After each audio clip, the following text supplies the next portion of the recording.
El día de hoy hablaremos de la modernización educativa o la reconstrucción de la legitimidad del Estado en México. Comenzaremos con una introducción del concepto de modernización. Después se hablará del papel del docente y por último de la modernización que ha habido a través de los años.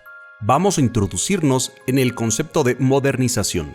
Es un proceso social que implica la idea de tránsito, de transformación o evolución, de un estado actual tradicional a otro posterior, supuestamente moderno. La expansión y consolidación de los medios masivos de comunicación está estrechamente relacionada con la expansión de la cobertura escolar en todos los niveles y la drástica disminución del analfabetismo, la expansión de la economía del mercado, así como la publicidad y su importancia en la formación de nuevas necesidades y hábitos de consumo. Para que se lleve a cabo una modernización, es importante aclarar qué papel tiene cada rol, en este caso el papel del docente y de la función del Estado. Se comienza siguiendo los grandes trazos del papel e imagen del maestro que se ofrecen en los planes y programas de diferentes gobiernos. En este caso se advierte la actividad del maestro, se define como una función social, es decir, no como una libre elección, sino como una encomienda del Estado. El maestro se identifica con la tarea que se le impone desde el aparato estatal: transformar las formas de vida y cultura de las masas, especialmente de los campesinos en los años 30. La educación pública debe ser una de las funciones esenciales del Estado, la creación de las escuelas rurales como uno de los medios primordiales para realizar la redención cultural de nuestras grandes masas de población. Por el gran número de zonas rurales en México, en 1934, la Secretaría de Programación y Presupuesto se enfoca a brindar educación en estas zonas. Se propone crear escuelas normales donde se imparten los conocimientos necesarios para realizar la función del maestro rural, de tal modo que el maestro rural orienta a los campesinos en la resolución de sus problemas prácticos. Se da preferencia a la formación profesional de los maestros debido a que el proyecto político-social se proponía la transformación de las estructuras productivas rurales del país para acceder a una sociedad industrial. Segundo Plan Sexenal, 1940-1946. Se intensificará la formación profesional de los nuevos maestros.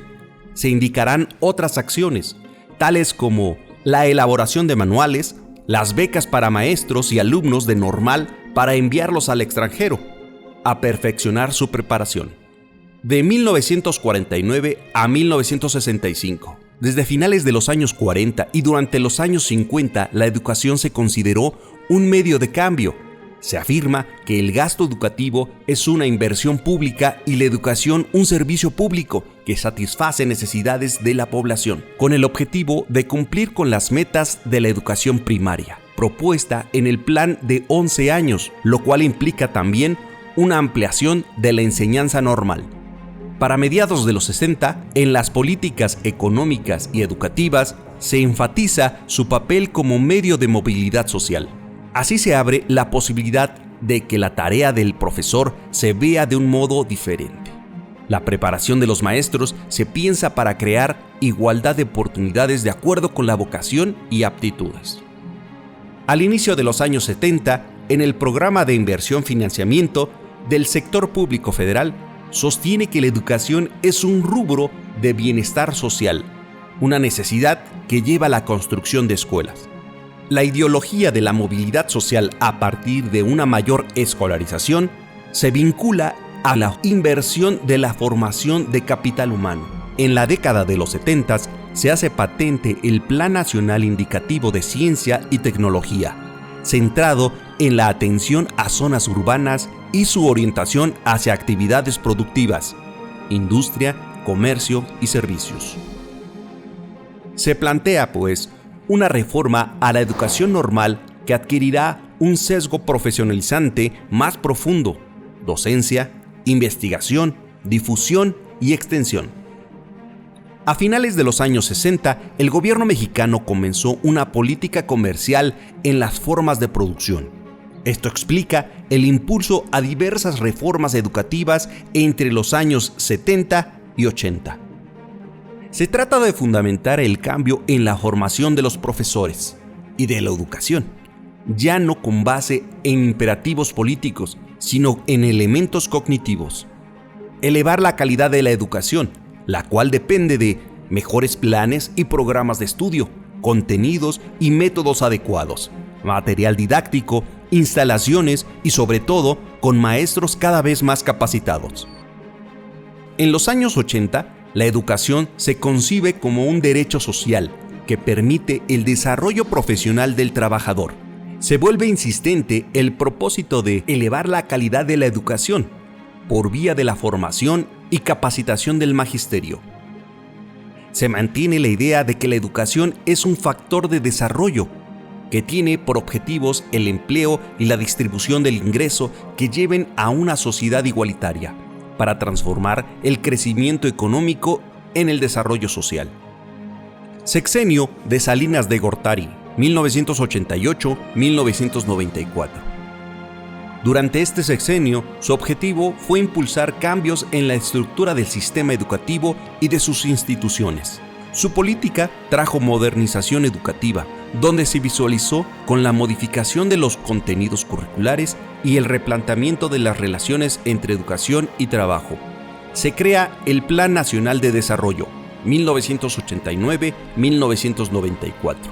Busca mejorar la calidad del sistema educativo en congruencia con los propósitos del desarrollo nacional.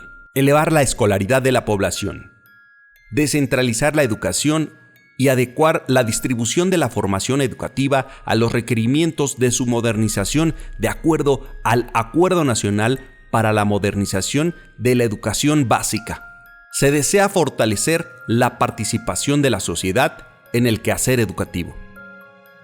En el Programa para la Modernización Educativa 1988-1994 se concibe al maestro como un agente de la sociedad, cuando se plantea que es necesaria una participación sin precedente del magisterio.